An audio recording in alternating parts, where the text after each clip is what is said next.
Hello, hello. Good morning, my friends, mein Fräulein und Gentlemen.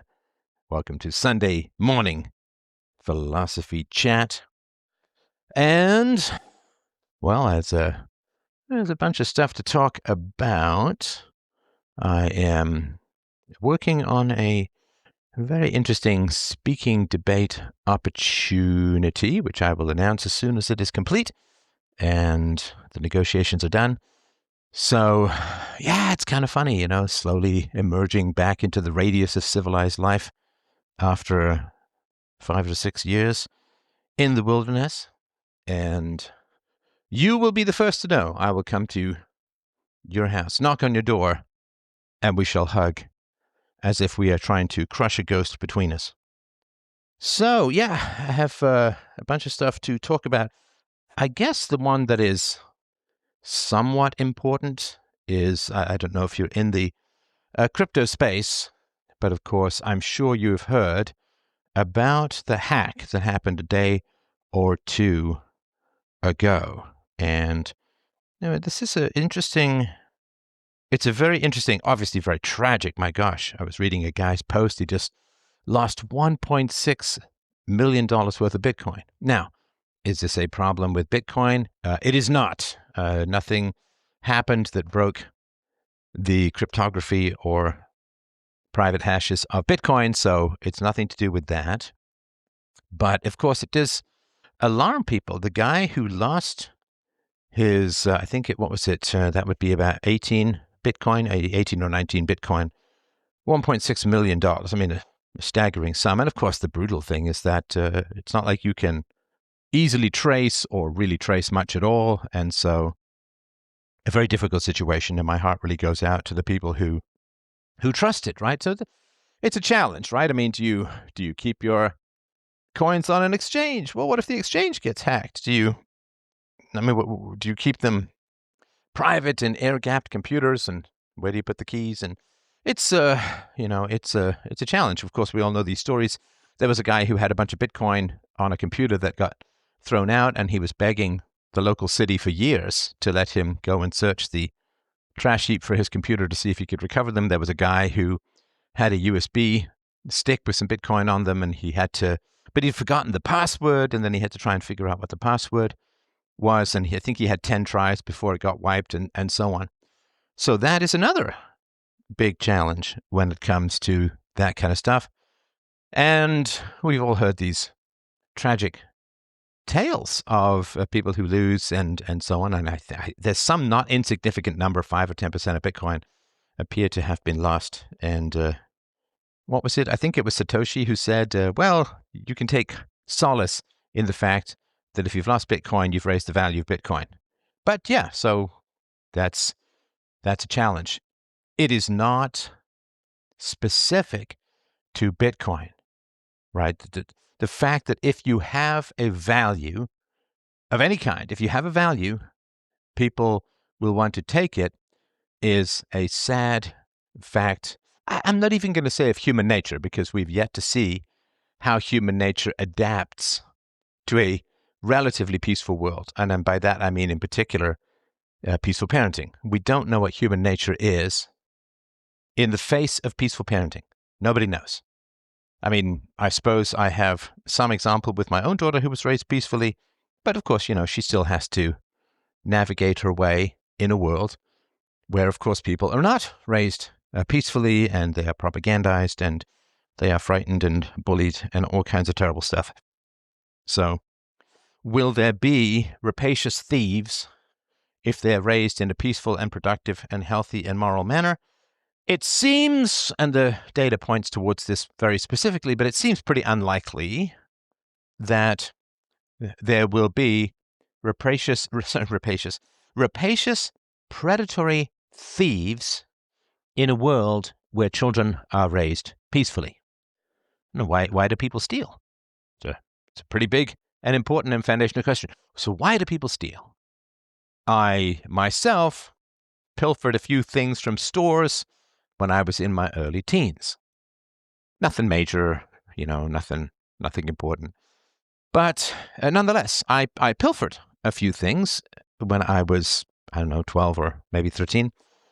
And then I stopped. I got a real sense of this is a bad path to be going down. So pilfered a couple of things. And why? I mean, I've thought about this over the years, given my sort of later dedication to property rights, free market, and the value of mutual exchange.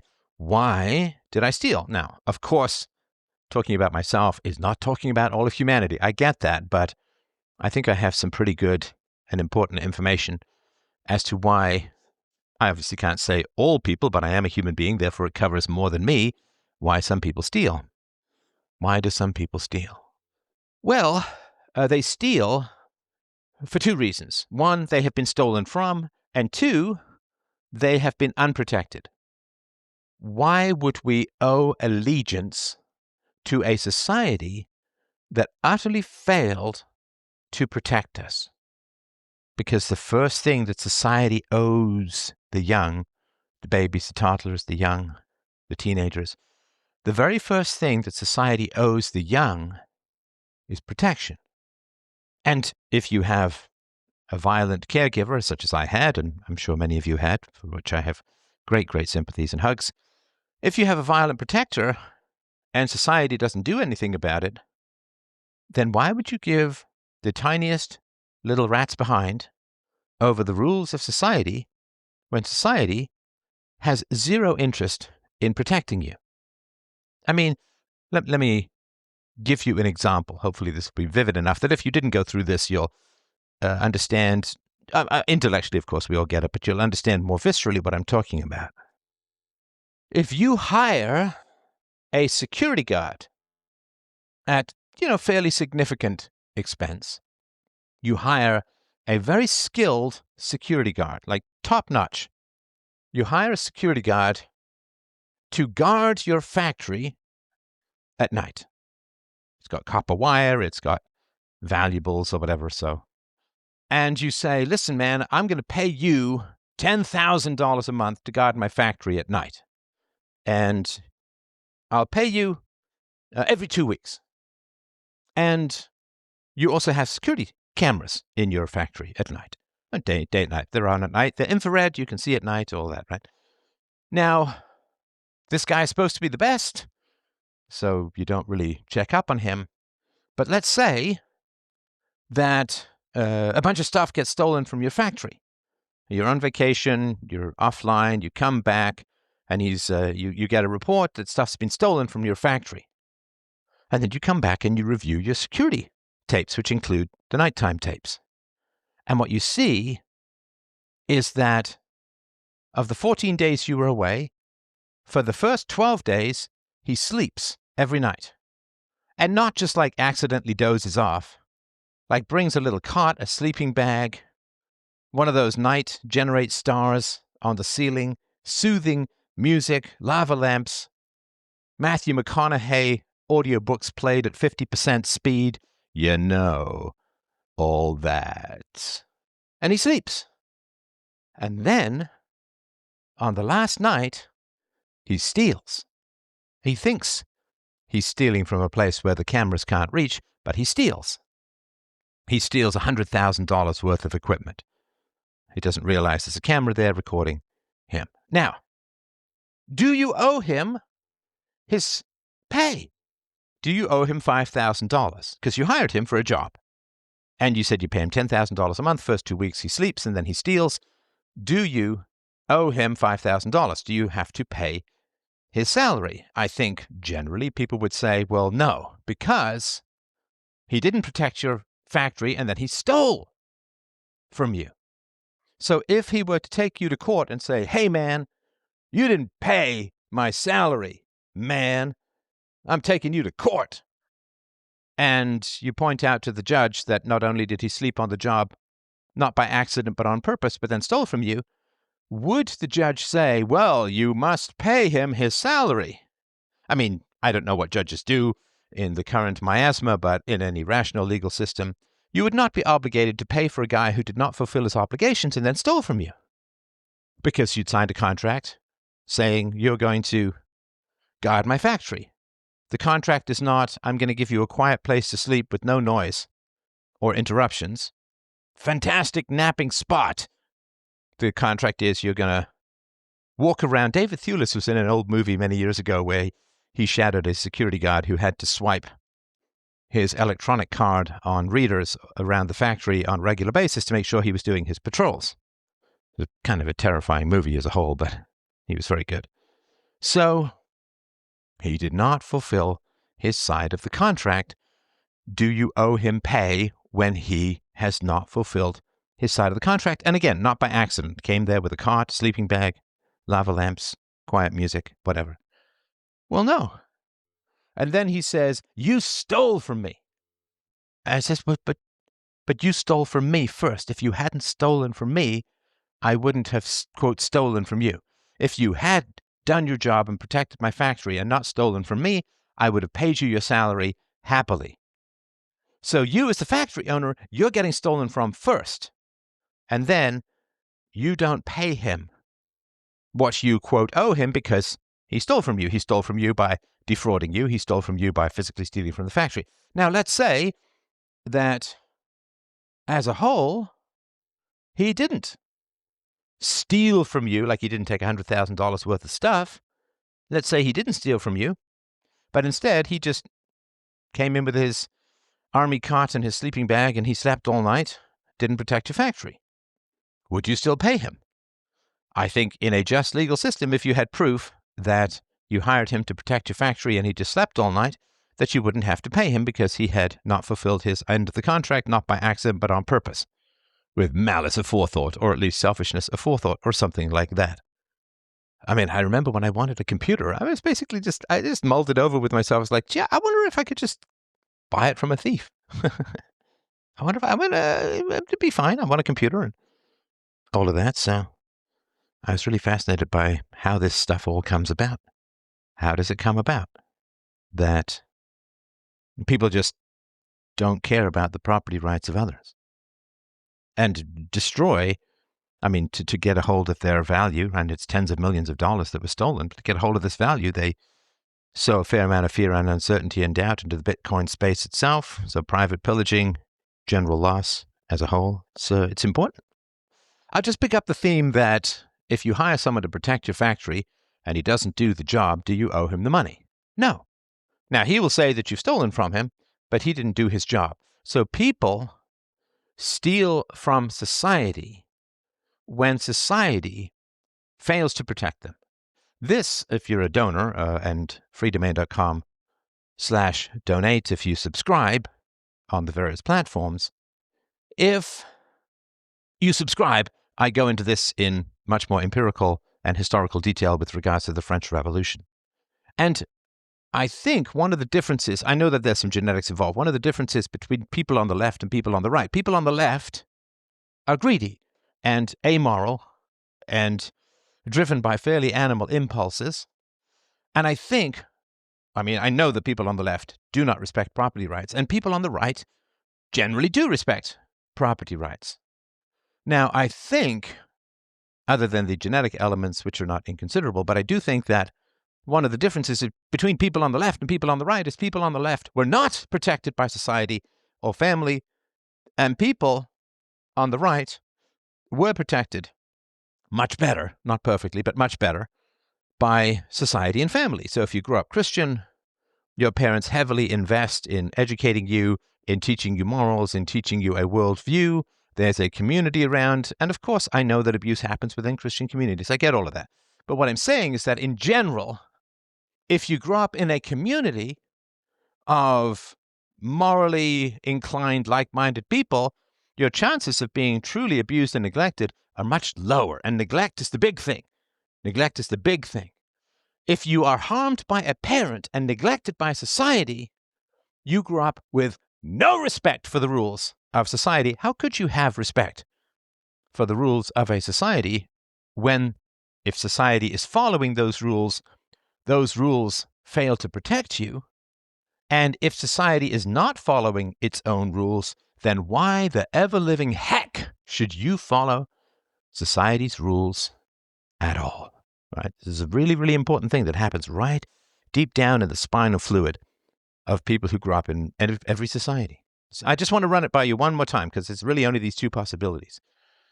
If you're neglected by your parents, then your parents have no moral authority over you because whatever morals they have led them to neglect you. If your parents are violent or abusive towards you and society does nothing about it, and your parents are praised and you are told you must be with your parents, honor their mother and their father, even though they're terrible, why would you have any respect for society's rules? There's a great line in not a great movie, No Country for Old Men, where the guy says, if the rules brought you to here, which is to your death, if the rules brought you to here, of what use were the rules? If every rule led you to here, this disaster, of what use were the rules? How do we get people to respect society's rules? Society has to protect children if it wishes to survive. See, when I talk about protecting children, when I talk about the voluntary family, which is the way to privatize the family and thus improve it, when I talk about these things, obviously it's to an individual level, and I do this in the call-in show, so I do this to an individual level. It's important. But at the most massive and general, Western-laced social model of everything under the sun and moon, if society is not dedicated to protecting children, that society cannot survive. Unless society is willing, as in some third world countries, to escalate that brutality to truly stupendous levels of honor-killing violence, in which case it's more of a prison planet than it is a voluntary society. But any reasonably peaceful and voluntary free speech, property rights, limited government society cannot survive if it does not protect its children. Because when I grew up, society didn't protect me at all. In fact, when my mother called the cops on me when I finally began to fight back in my early teens, the cops gave me a big lecture on the need to listen to my mother. It's a generation gap, I understand. She seems different, but you gotta listen to your mother, son. Okay, coppies. Sorry, I shouldn't laugh. It's so long ago now. It's coming on 50 years, half a century. Allow me to have some laughter about such a long ago tragedy, which did liberate me. It liberated me from having to give one tiny rat's behind about society's rules, because society, and Christianity, which is how I grew up, society had at that point close to 2,000 years to develop its rules. 2,000 years, 2 millennia it had to develop its rules and get it right. And at the end of nearly 2,000 years of trying to get the rules right, when I was fighting back against the bully who had treated me violently and cruelly throughout my entire childhood, when I finally got big enough to fight back, my mother called the cops on me, and I got the lecture. There were 2 cops in there. I got no follow-up. Nobody from Child Protective Services came to call. Nobody dropped by. Nothing. Oh, I get it. Thank you. Thank you, those 2 probably long dead police officers. I guess they could still be alive. So, yeah, if they were 30, almost 50 years ago, they'll be 80. It could still be around.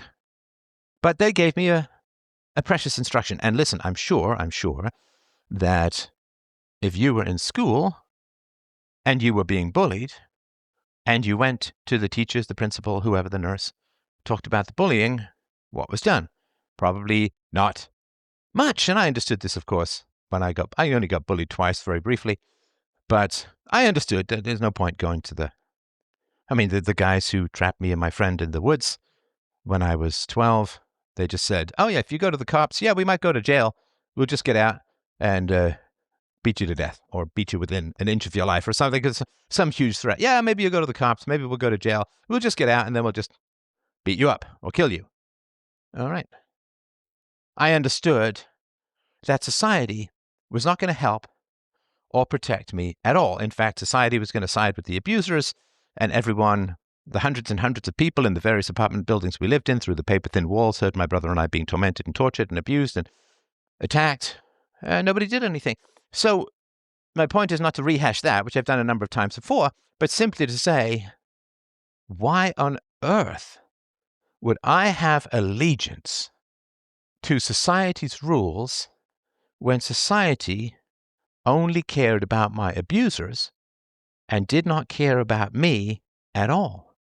If you don't protect children, they will grow up with bottomless contempt for your society. So everyone who is in the presence of child abuse or hears about child abuse, family, extended family, neighborhood, other apartment, on your floor, and this is why philosophy is so powerful, is that everyone who fails to intervene, and I'm not saying directly you go up and confront an abuser. I've done that a couple of times. It's pretty exciting. I'm not saying you have to do that, right? But do something. Do something. Especially if it's family, right? Sit everyone around the family table and say, here's what I saw, here's what I've heard, what's going on. Everybody who fails to do anything, to lift any finger to protect children is absolutely raising an amoral pit bull style feral generation with zero allegiance to the rules. Like I'd tell you another example. I think this is kind of common. I had zero respect for homework. I had zero respect for property rights. I had zero respect for homework. Why? I'm sure it's pretty common this way, right? I had zero respect for homework. Why? Because you got to do your homework. Because you have obligations. You got to do the right thing, and we'll punish you if you don't. Like, okay, so you all have rules about homework, but not about protecting me. Not about that at all. That's not important. It is really important that you learn how to do long division algebraically. That's really important. It is not important for society to lift a finger to protect you.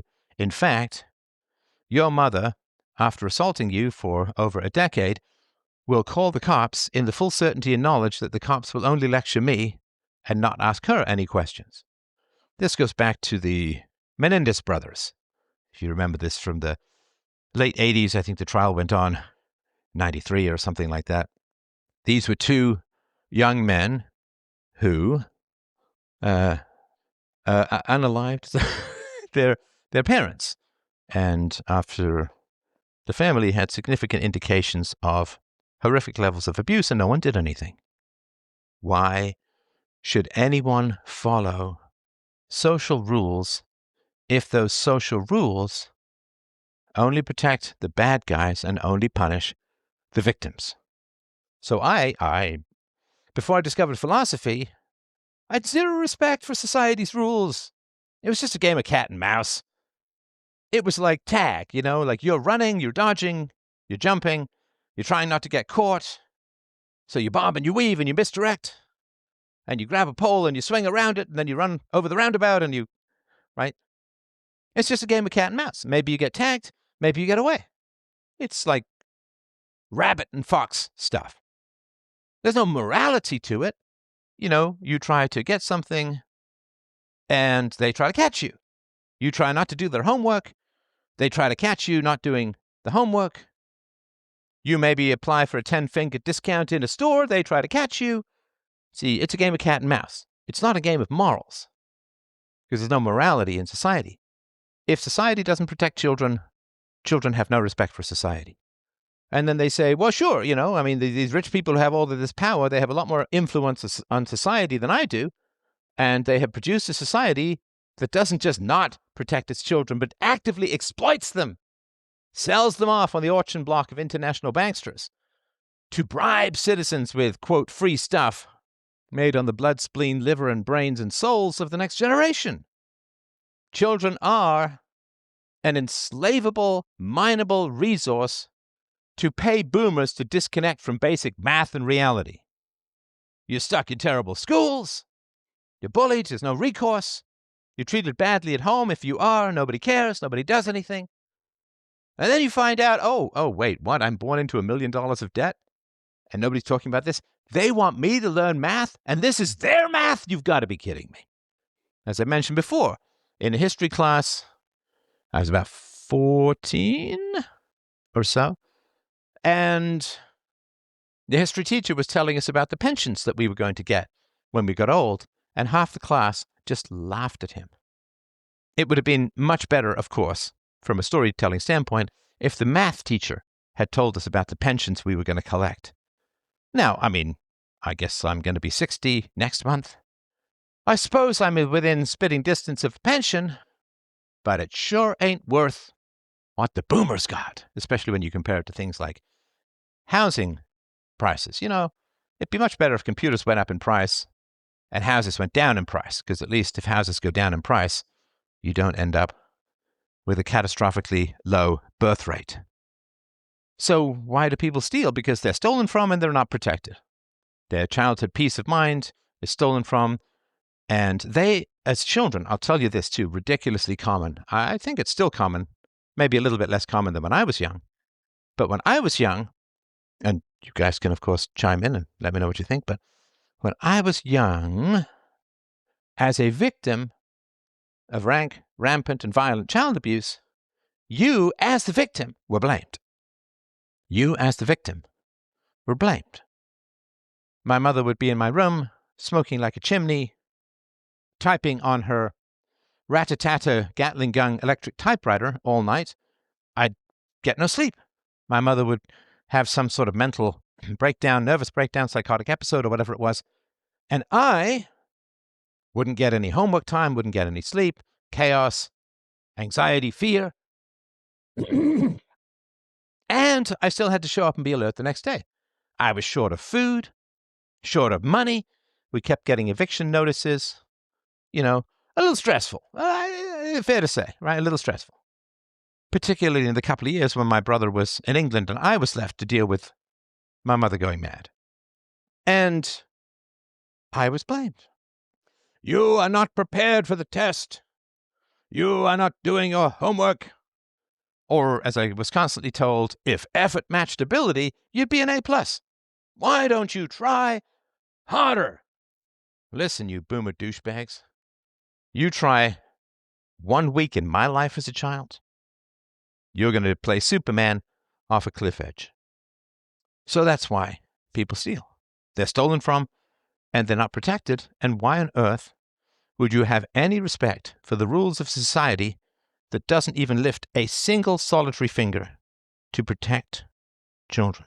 Thieves are born in the decaying furnace of indifference and exploitation.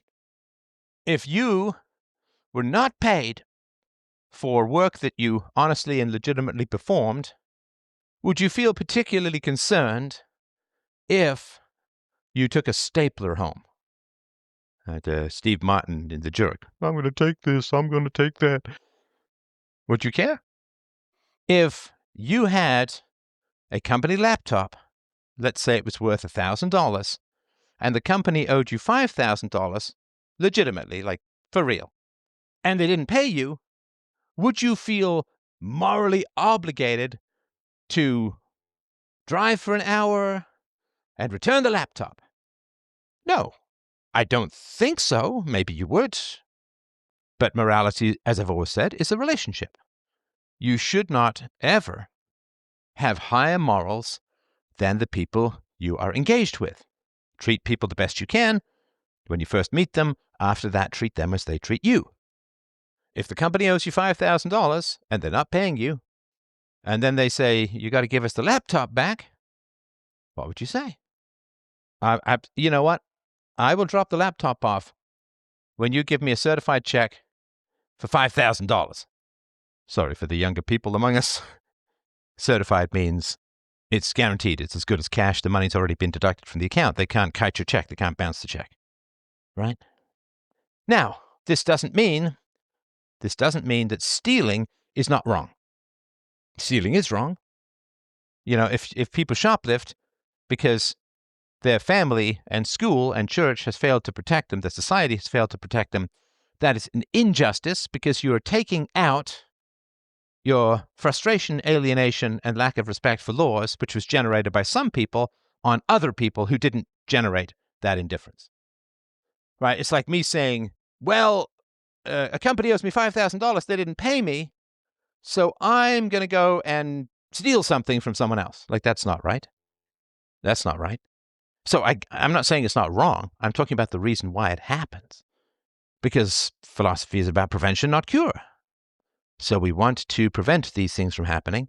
And the best way for society to gain legitimacy for its rules is to have those rules. I mean, it's so crazy, right? So crazy this needs to be said.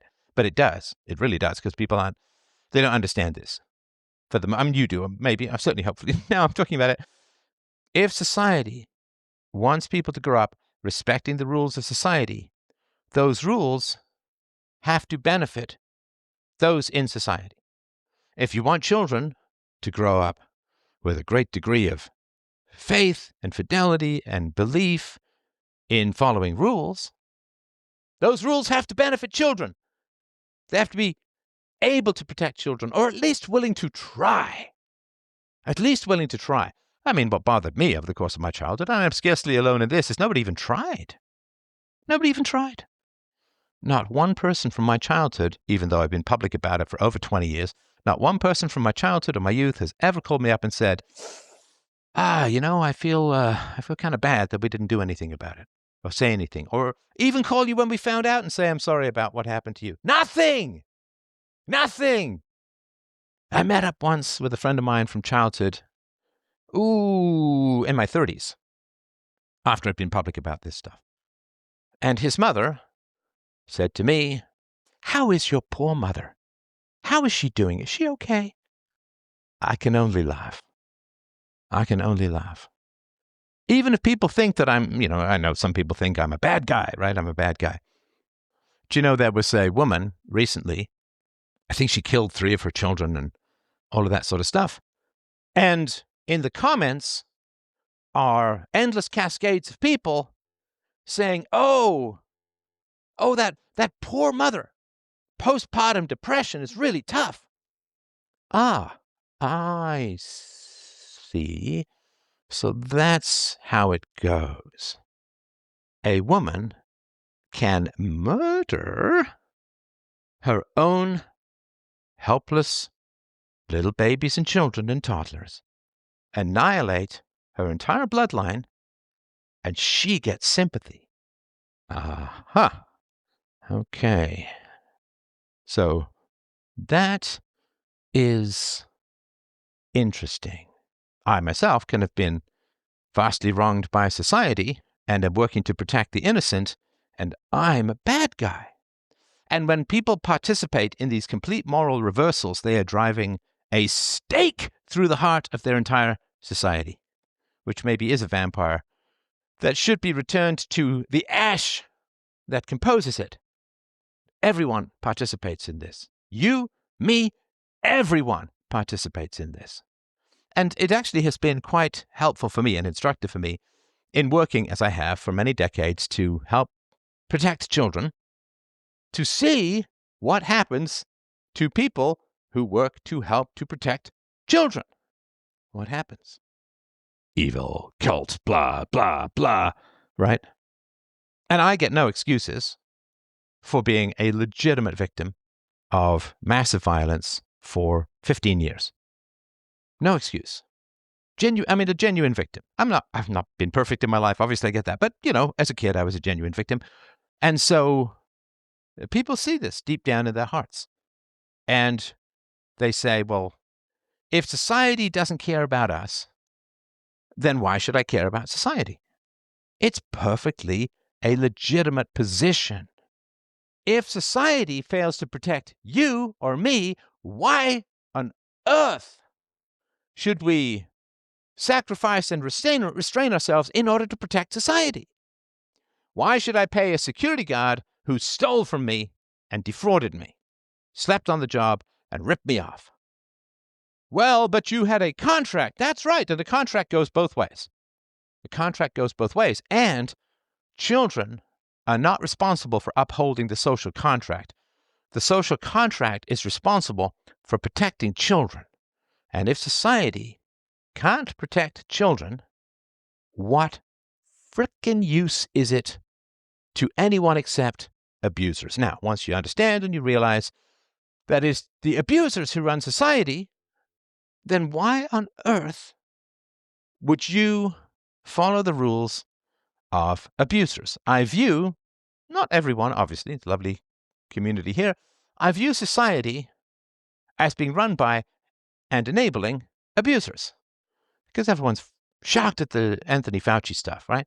And they think that the problem is with Anthony Fauci. No, Anthony Fauci is an inevitable shadow cast by the massive amounts of coercive and manipulative power centralized in the upper echelons of political oligarchies.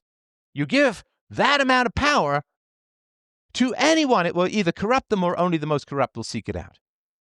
And people think that the problem is Anthony Fauci, like, oh my gosh, if only somebody different had been in that position.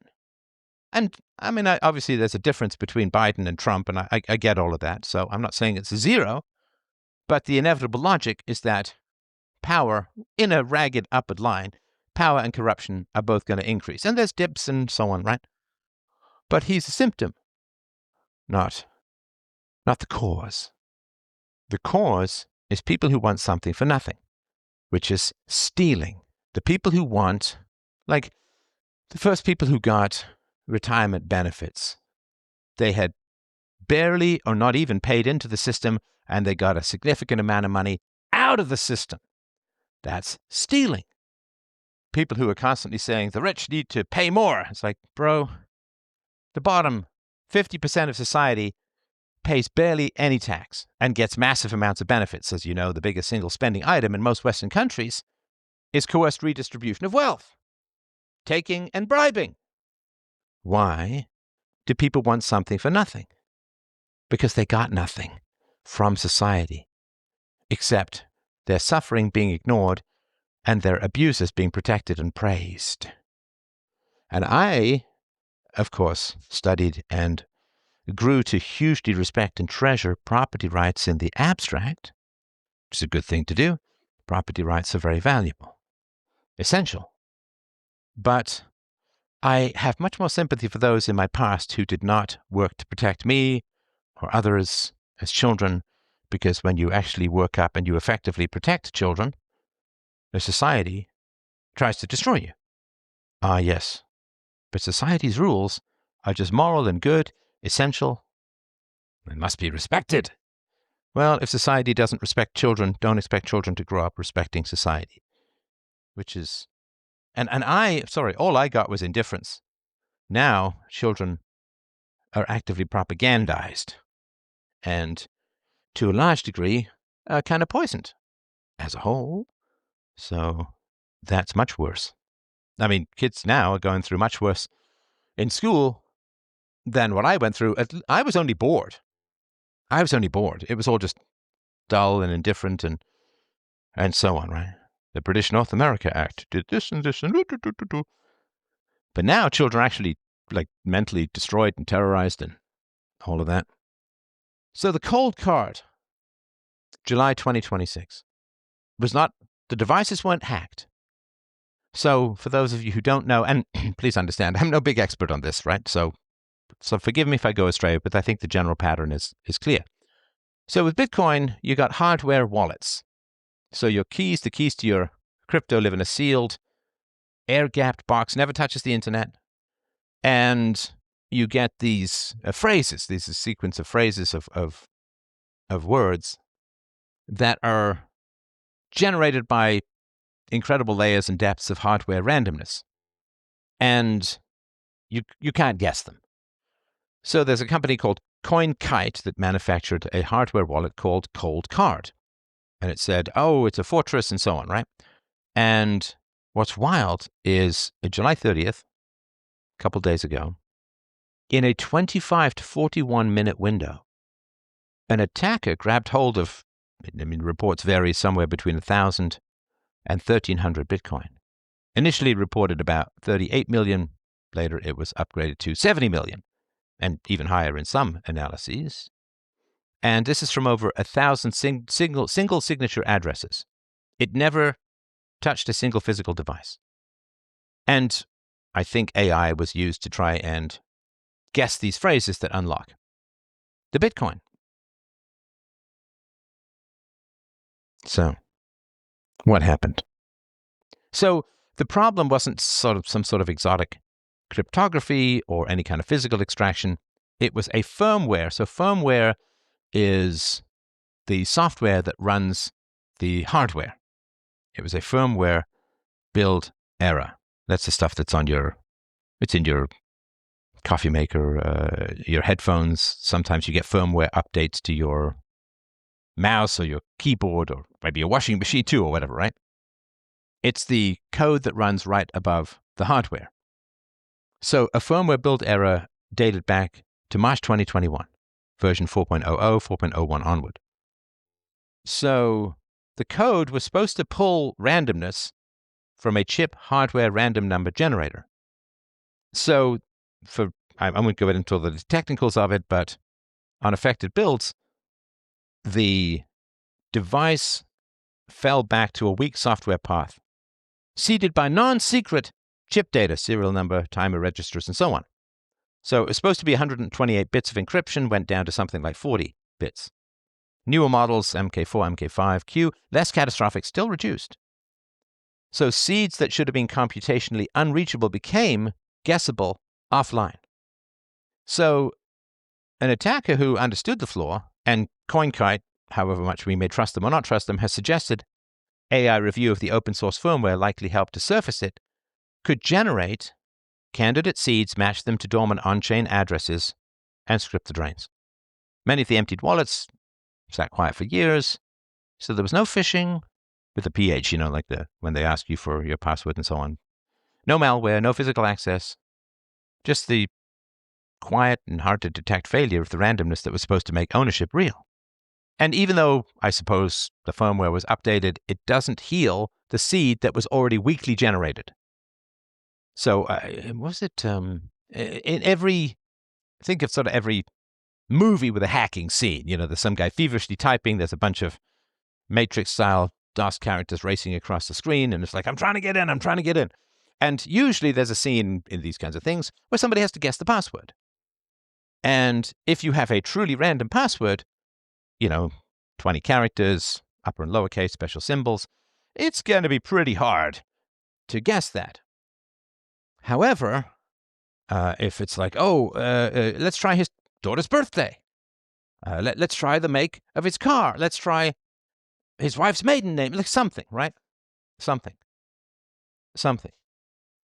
Then you are reducing the variables. And if you have enough time, you're much more likely to get in. If it's a mnemonic that is guessable.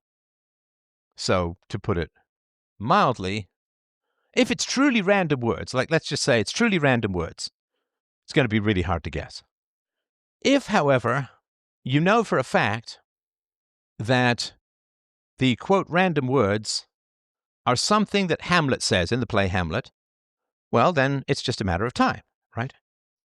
So the randomness was reduced, and thus it could be guessed. And the guy who lost his 1.6 million said it was air-gapped, which means it never went on the internet, which is a wild thing. Air-gapped computers, like you get them out of the box and you never connect them to the internet, right? You disable the Wi-Fi, you never plug in an Ethernet cable, they never touch the internet. So the internet doesn't even know they exist, so to speak. There's no updates, there's no online or anything like that, and so on. Chris Masterjohn on X has written this. I say this without obviously knowing whether it's true or not. I'm sure this stuff will come out in court.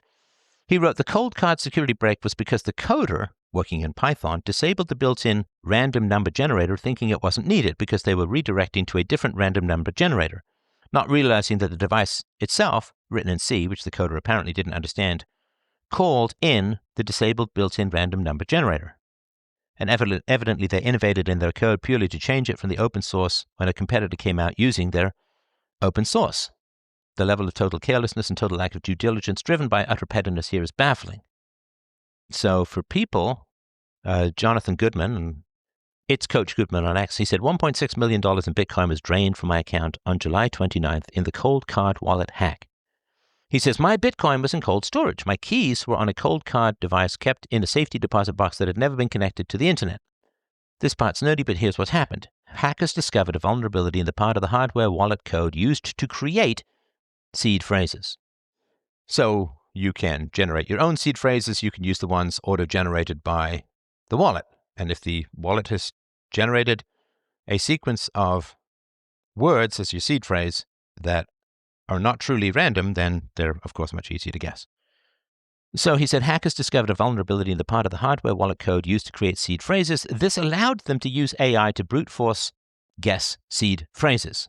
He said, I was at our cottage and heard about the hack today. No way this affects me, I thought. I logged into Wasabi, software that lets me view my Bitcoin wallets online. Right away, I saw lines of red transactions, withdrawals, and I knew. From 9:36 p.m. to 9:43 p.m. on July 29th, every wallet I had been emptied, he said. 18.25 and change Bitcoin gone. That's just over $1.6 million Canadian. Now, most people make about $1 million, so maybe it's a little bit more now. But so that's a lifetime and change of labor. Gone. Despawned.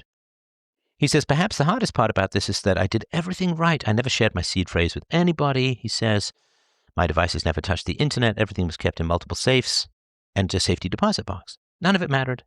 All because the hardware that created the seed phrase originally had one line in their code from 2021 that had a vulnerability. He said, I'm filing a police report and a report with the Ontario Securities Commission, but I don't expect to recoup anything. A part of me is trying to make sense of what just happened, he said, or try to figure out a lesson in it. I'm struggling. 1.6 million is a staggering amount of money to have stolen. And he said, I guess that all I can think about right now is that I'm so damn happy that I'm an entrepreneur and that my earning potential is under my control. Mark my damn words, I'll recover.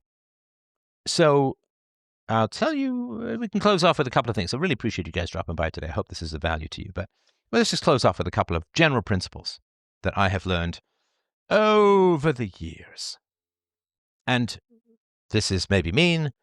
This is maybe somewhat contemptuous, but I live by it. I live by it. Most people are at best barely competent, and most people are absolutely amoral. I've been working in the sphere of virtue for 45 years, almost. I can't wait till I'm 65, could round it off to a good old tasty half century. So I've been working, and I've done it in the art world, worked with morals and ethics and virtue and integrity. I've done it in the business world. I've done it in the academic world. I've done it in the realm of pure philosophy. I have done it in the dating world. I have had a wide range of experience. And in the business world, I've done it all the way from being a dishwasher and an office cleaner as a teenager to chief technical officer, reporting to the board, involved in 2 high-level business sales. Like I've run the gamut. I've seen it all. I'm sorry, I'm just remembering when I was in the play The Seagull in theater school. We had some experts come in to talk to us about Russia and Russian history and so on to make it more vivid and real for us. It's an Anton Chekhov play. And Anton Chekhov was a doctor, also a playwright, of course. The Wood Demon, I think, the Cherry Orchard is his famous play about the decay of a society that failed to protect its children and therefore ended up with the Russian Revolution. And again, it's not straight causal. There was a bunch of other involvements, of course, right? But these revolutions don't come out of nowhere.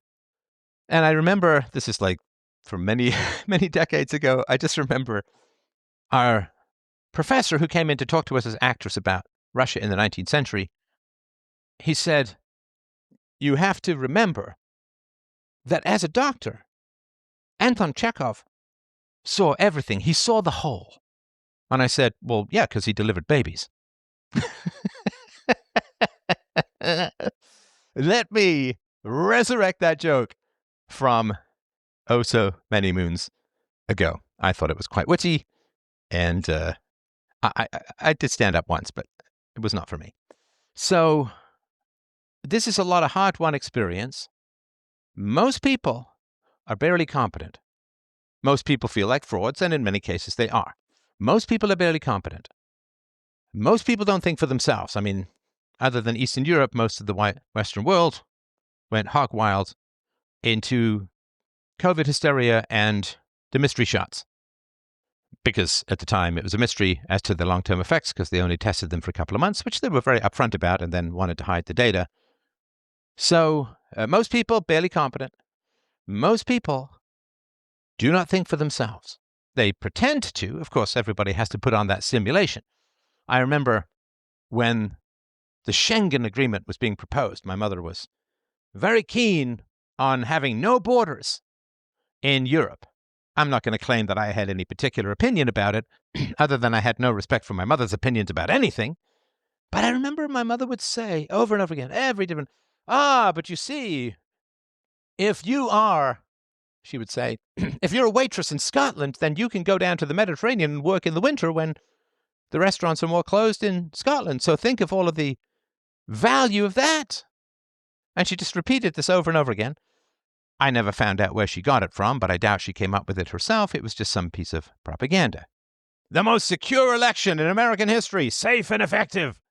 Diversity is a blah, blah, blah. Right, so most people, they're not thinking for themselves. They're just repeating slogans. They are simulating thinking. AI is better at, quote, thinking than most people are. Even Gemini. So I did this post on X. Just out of curiosity, I asked Gemini whether Fauci ever expressed doubt in his, quote, diaries, right, his bureaucratic journals for his future book. I asked Gemini, it's a Google product, right? I asked Gemini, hey, did Dr. Fauci ever express doubts or hesitations about the fact that the COVID vaccine was supposed to prevent infection and transmission? And of course, Gemini said, nope. He never expressed any doubt. It's nothing about that at all in these diaries. And then I tried prompting it. I said, well, but what about the time he went to a party, he was vaccinated, there was proof of vaccination was required to get into the party, and he was still worried about getting COVID, even though everyone was vaccinated.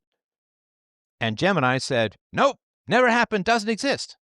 I go over to Grok, and it's like, oh, yep, here's the reference. Here's, he did say all of that. He's up at night worrying about getting infected with COVID, even though he's been vaccinated and he was at a social gathering where everyone else was vaccinated. So by logical extension, and it's not even that much of a logical extension, that's clear that Dr. Fauci doubted significantly that the vaccines prevented transmission or infection. Otherwise, why would he worry about getting COVID when he's vaccinated and everyone at the party is vaccinated? They all have to show proof to get in. I mean, it's foul. It's absolutely foul. Like, I understand Gemini, what does it get? It gets its useless crap from the mainstream media. Well, they're not writing about it, of course, right? Slaves to pharmacy. And they're getting it from Reddit. I mean, that's not going to give you anything. At least Grok gets it from a relatively uncensored platform such as Twitter. X. Sorry, X. Give it the right platform name. So Twitter is the X name of X. So it's Twitter's X. No, it's X's Twitter. No, something like that. I think you understand what I'm saying. I hope you do, because I don't. So it's foul because what it does is it creates two universes, right? It creates same screen, different movie, but it's even worse than that. It's not even the same screen.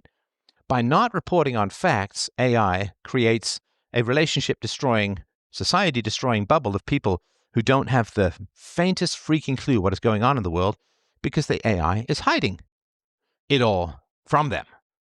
So people asking Gemini questions about Fauci and his diaries, I mean, I'm not even going to say that the AI is lying, but unless there's an additional layer of making it lie, like don't ever admit this, don't ever admit that, in which case the programmers are lying, and those lies are creating bubbles that are extremely dangerous in the world. Because if you're dealing with people who have totally opposing facts or don't have access to the right information, you can't even communicate with them. This is the fine people hoax and so on, right? The IQ questions that we've talked about. If people just don't have access to the information, you can't even have a conversation with them because they're speaking another language, and a language called unreality. It's horrendous. It drives families apart, drives nations apart, creates massive conflict. And people say, well, I trust Gemini. You brought this thing up in Grok, but Grok just scans Twitter and there's all these conspiracy theories, blah, blah, blah, blah, blah. And then you say, look, here's the actual text in the diary. And they won't acknowledge it. What was it? Trump's press secretary once just played the entire speech that Trump gave at Charlottesville. The fine people hoax, right? This idea that he called neo-Nazis fine people, like, it's not true, not even remotely true. But it doesn't matter what you say. People are willing to misinterpret and lie. And there's most ideologies in the world absolutely comfortable, in fact, encourage their members to lie to you. Right? Communists, absolutely willing to lie, everything for the sake of the revolution. It's an amoral grab of power. Most people are addicted to ideologies, and ideologies being an addiction, lying to support an addiction is one of the reasons that it is an addiction. It's a dysfunction. You've heard of the people, I'm sure you've heard of the people who fake chronic pain to try and get opiates from a hospital. Oh, I'm in such pain. My stomach is killing me. Help me out, doc. Help me out. Right? They lie. They're not in pain. At least not physical. It's just it gets physical, the pain of addiction. But they're not honest about it. Lie, cheat, steal. It's an addiction. So people who want power are power junkies, power addicts. They'll lie, cheat, and steal. There are lots of religions out there in the world, and all ideologies will lie, cheat, and steal. And most people are either superstitious, religious, or ideological, which means they lie. And they don't care that they lie. Because all of their relationships are based on lying. And because all their relationships are based on lying, if they tell the truth, they are isolated. And once you become addicted to relationships based on lies, you can't stand to be alone. You can't stand to be alone. I don't know if you've known those people, just the compulsive, they have to be with people, they can't be alone. Freddie Mercury was one of them. I can't stand being alone. I can't stand it. I have to be with people, I have to do things. Well, I guess if you're addicted to scatological sex dungeons, you probably don't have a great relationship with your own conscience. Not super great, I assume. Most people are amoral. Most people are pathological liars. That is certainly true. Most people are pathological liars in that they wish to studiously avoid the truth. There should, of course, by any rational standard, be a huge reckoning about COVID and the shots and the restrictions and all of this. It was all based on lies, and not even like mistaken lies and misread the data, not honest falsehoods, which can happen, right? But conscious, aware lies. Most of it based on lies and the suppression of truth. So there should be a huge reckoning. People's lives were destroyed emotionally, physically. People died, ended themselves. People's businesses were destroyed, their savings were drained, families were turned against each other. People's rights were stripped away. In Canada, protesters exercising the remnants of free speech were targeted in ways that, if I remember rightly, the Constitutional Court found to be unconstitutional. Doesn't matter. Of course, right? There should be a reckoning. All the people who told their children, well, if you did something wrong, just say you're sorry. Just say you're sorry, give a hug, talk it out. They said that to their kids, right? And all those people who turned on their fellow citizens because the squawk box told them the air was deadly, they owe an apology, right? People should say, gosh, we really did go for that. You tried to warn us. Like, if everyone's wrong, nobody's wrong. I get that. But if some people are wrong and other people are telling them the truth, then the people who are wrong have a responsibility. I cared more about the LED boomer box ordering me what to do than my own flesh and blood raising legitimate concerns and questions about the virtues and values of what was going down. All these people watch all these movies about heroes, and they think, well, I would have protected Anne Frank. I would have stood up against the bad guys. I would have been Iron Man. I would have been Superman. I would have been Batman. Spider-Man. Spider-Man? That's that joke from Friends. It's Spider-Man, not Spider-Man. So everyone thinks they're a hero. Just about everyone folded without even a whimper. Again, Eastern Europe excluded, but of course, Eastern Europe had living memory taste of totalitarianism, whereas we've gotten a little softer in the West because it's been a while since the state has turned truly predatory. So, oh, how soon we forget. The totalitarian song, don't you forget about me. But we do. So most people They don't even know what the truth is. They just say whatever they can to get through any discomfort in the moment, to gain any little shred of status in the moment. They just lie. And they're so habituated to lying that they don't even think of it as lying anymore. My mother with her, but the Scottish waiters can go and waiter in the Mediterranean in the winter, and it's so convenient, and it's helpful, and blah, blah, blah, blah, blah. I mean, if you were to say to her, okay, hang on. I mean, people in England can't understand Scottish people. How well do you think Greeks are going to follow what they have to say? She would just get angry. Oh, it doesn't matter. They can figure it out, right? Just get angry. I mean, language barriers are not insignificant, right? It's not like I'm going to go and join a Japanese boy band. And the only thing that prevents that, of course, is the language barrier. Everything else is perfect. So she just read something and picked something up, heard something, and then repeats it. And look, I'm not saying everyone's like my mom, but it's very common. People make all these claims. You try and drill down on the claims.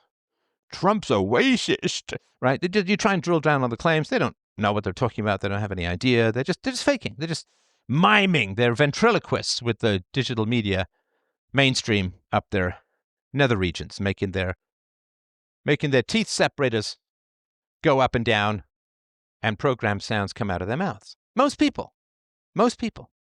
You can accept it or not. Maybe it's different in your environment. Maybe. But most people are addicts to delusions and approval and status. And all they do is map approvals and status by denying delusions. It is not what is true. It is what is praised. It is not what is real. It is what is approved. It is not what is factual or moral. It is what makes them feel better in the moment. What makes them feel better in the moment. That's all that matters. If somebody says, Trump is a racist, if you nod and smile, then they approve of you. If you have questions, they get tense and aggressive. And the last thing I'll say, most people, most social, in fact, I would say virtually all, I'd go even further, virtually all social groups are run by the craziest person. Oh, absolutely. Absolutely. Almost all social groups are run by the craziest person. Because the craziest person will impose their will with great aggression and vitriol, whereas the most reasonable people won't.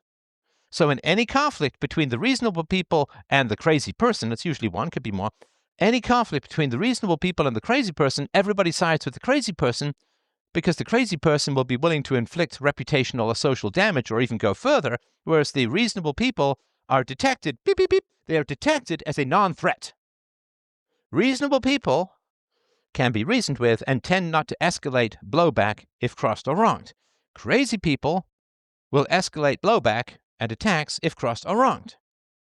And so everyone conforms to the crazy person out of fear of what the crazy person might do if they try to correct the crazy person or criticize them or ostracize them, blow up and attack and spread rumors and lies, maybe try to get them fired, like whatever. And so if you're in any social group and there's a crazy person around and you're a reasonable person, you will lose. 100% every time. Every time. It's an unbroken social experiment. The social group will conform to the crazy person and will reject the reasonable person because the crazy person does damage and alarms them and the reasonable people don't. So they reward crazy and they punish reason. They reward aggressive, semi-psycho volatility and they punish calm, reasonable negotiation. So as the world as a whole gets crazier and crazier, one of the main reasons is that social groups conform to the crazy people and reward them with allegiance and punish the reasonable people with ostracism. Nobody wants to take on the crazy person, but you don't really have to take on the reasonable people because they're reasonable. So they're not going to blow up and try and get you fired or attack you or spread rumors or try and split up your marriage or whatever. So these are the principles. People lie. People are amoral at best. And all social groups are run by the craziest person. All of them. All of them. Now, social groups, pre-existing, it'll be families or I don't know, sports groups or chess clubs or whatever it is, right? If you have your own social group that's based upon rationality, the odds improve. The odds improve. But never to 100%. I mean, never to 100%. I mean, that's not a reasonable standard. I'm not 100% reasonable, blah, blah, blah. I just did a whole podcast yesterday on this. It's going out to donors, but those are the facts on the ground. And if you don't navigate your life by those facts, you will Kareem pinball style from one mess to another. And most people, even rational people, sensible people, philosophical people, most people will go nuts once in a while. It's like holding this giant balloon underwater. Like, you're tired, man. It pops up. Oh, I get it back down, right? Most people are wrestling with crazy, and it erupts on a semi-regular basis. It could be once a year, twice a year, maybe more or less, but and you just kind of have to roll with it. People just go crazy. They lose their virtues, lose their reason, lose their values. It's historical scars, it's inattention, it's laziness. I don't know. It doesn't really matter. But this is how you have to negotiate and navigate your life, in my opinion and experience. So freedomain.com/donate. If you could help out, listen, I got to tell you, summers are tough, man. Summers are tough for income. I promise you, I'm working on some really great stuff. It's really going to be positive and helpful and all kinds of great stuff. If you could help out the show, freedomain.com/donate, I would really, really appreciate it. Also do want to thank Elon Musk and team for giving me this platform again. It's a great pleasure to be able to chat with you guys about all of this sort of stuff. And I hope you have a wonderful day. Lots of love from me to you. Big spiritual hugs across the multiverse in our relentless and hiccuping pursuit of virtue, truth, and goodness. I appreciate your companionship more than I can probably ever express. Thank you, thank you, thank you. Take care. We'll talk soon. Bye.